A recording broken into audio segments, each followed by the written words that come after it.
आप में से कम ही लोग जानते होंगे कि अपने शरीर में तंबाकू के बाद में कैंसर होने का दूसरा सबसे बड़ा कारण हेपेटाइटिस बी वायरस है। नमस्ते, मैं डॉक्टर श्रवण बोरा, सीनियर लीवर रोग विशेषज्ञ एवं गैस्ट्रोएंटरोलॉजिस्ट, अपोलो हॉस्पिटल अहमदाबाद, आज आपको हेपेटाइटिस बी वायरस जनित रोगों के बारे में कुछ महत्वपूर्ण जानकारी देना चाहूँगा। हेपेटाइटिस बी एक छोटा सा वायरस होता है जो विशेषकर अपने लीवर को संक्रमित करता है और समय के साथ में धीरे धीरे ये आपके लीवर को खराब कर सकता है। मैं आपको बताना चाहता हूँ कि जब इस वायरस का संक्रमण होता है तो 3/4 लोगों को तो मालूम ही नहीं पड़ता, लेकिन खाली 1/4 लोगों को पीलिया होता है, भूख नहीं लगती है, जी मिचलाता है, उल्टी होती है, पेट में दर्द होता है। और जब उनकी ब्लड की जांच की जाती है तो मालूम पड़ता है कि उनमें हेपेटाइटिस बी का संक्रमण हो चुका है। लेकिन जो 3/4 लोग हैं जिनको बहुत मामूली लक्षण होते हैं और उन्हें मालूम ही नहीं पड़ता कि ये वायरस उनके शरीर में प्रवेश कर चुका है, और ये वही लोग हैं जो आगे जाकर के धीरे धीरे दूसरे लोगों को भी ये वायरस को फैलाने में मदद कर रहे हैं। और यही वजह है कि ये वायरस हमारे समाज में तेजी से फैलता जा रहा है। हेपेटाइटिस बी वायरस 10 से 15 साल में, 20 साल में जाकर के धीरे धीरे वायरस लीवर को पूरी तरह से नष्ट कर सकता है और आगे जाकर वह एक बहुत बड़ी बीमारी को जन्म देता है जिसे सिरोसिस ऑफ लीवर कहा जाता है। और इसी सिरोसिस ऑफ लीवर के रोगियों में आगे जाकर के कुछ रोगियों में लीवर कैंसर भी हो सकता है।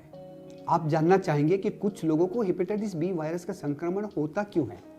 हेपेटाइटिस बी के संक्रमण में जो कंटामिनेटेड नीडल्स और सिरिंजेस है, जो एक मरीज में काम में आने के बाद में दूसरे मरीज को भी काम में लिए जाते हैं, तो वो बेहद खतरनाक है, उससे हेपेटाइटिस बी का संक्रमण हो सकता है। इसके अलावा कंटामिनेटेड हॉस्पिटल इक्विपमेंट या डेंटल इक्विपमेंट है, या ब्लड एंड ब्लड प्रोडक्ट्स जिनको बहुत अच्छी तरह से सुरक्षित तरीके से पूरी तरह से चेक नहीं किया गया है, तो उसके द्वारा भी हेपेटाइटिस बी का संक्रमण हो सकता है। सेक्स के जरिए इसका संक्रमण पति से पत्नी में हो सकता है, पत्नी से पति में हो सकता है। सेक्स वर्कर के जरिए बड़े पैमाने पे हेपेटाइटिस बी का संक्रमण हो सकता है। अगर आप किसी ऐसी जगह से अपना टैटूइंग करवा रहे हैं, ईयर पियर्सिंग करवा रहे हैं, तो वहाँ पे भी अगर इन नीडल्स को रीयूज किया जाए तो आपको हेपेटाइटिस बी का संक्रमण हो सकता है। हेपेटाइटिस बी होने के बाद में आपको क्या करना चाहिए? अगर आपको हेपेटाइटिस बी हो चुका है तो आपको डॉक्टर से सलाह संपर्क में रहना चाहिए, और ऐसे लोगों को हम 6 महीने में एक ब्लड की जांच करवाने का बोलते हैं, जिसको SGPT की जांच बोलते हैं। इस जांच से मालूम पड़ेगा कि आपका वायरस वापस आपके शरीर में सक्रिय तो नहीं हो रहा है। हेपेटाइटिस बी वायरस के संक्रमण का निदान कैसे होता है? ब्लड की जांचों से होता है। SGPT की जांच होती है, HBsAg नाम की एक जांच होती है, और एक HBV DNA होता है। इन तीनों जांचों के जरिए मालूम पड़ जाएगा कि आपके शरीर में हेपेटाइटिस बी का संक्रमण है या नहीं, और HBV DNA की जांच से ये भी मालूम पड़ जाएगा कि आपके शरीर में ये वायरस सक्रिय है या निष्क्रिय है। क्या है इस वायरस का इलाज? इस वायरस का इलाज सामान्य दवाइयों से हो सकता है, और ये दवाइयाँ बेहद प्रभावी है, लेकिन ये दवाइयाँ उन्हीं रोगियों को दी जाती है जिनके शरीर में ये वायरस सक्रिय है। इन दवाइयों के नाम हैं एंटाकाविर, टेनोफोविर और टेनोफोविर अल्फियामाइड।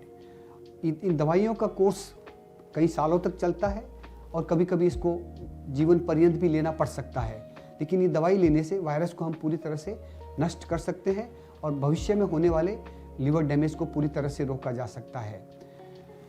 पति से पत्नी में रोकथाम के लिए अगर पति या पत्नी में किसी एक में इस वायरस का संक्रमण हो चुका है तो उन्हें वैक्सीन ले लेना चाहिए, ताकि पति से पत्नी में या पत्नी से पति में इसका संक्रमण रोका जा सके। इस वायरस का संक्रमण माँ से बच्चे में भी हो सकता है, तो ऐसी हालत में जब बच्चे का जन्म होता है तो तुरंत जन्म के बाद में उसे इम्यूनोग्लोबुलिन और वैक्सीन देना चाहिए, ताकि बच्चे को इस वायरस के प्रभाव से बचाया जा सके। धन्यवाद।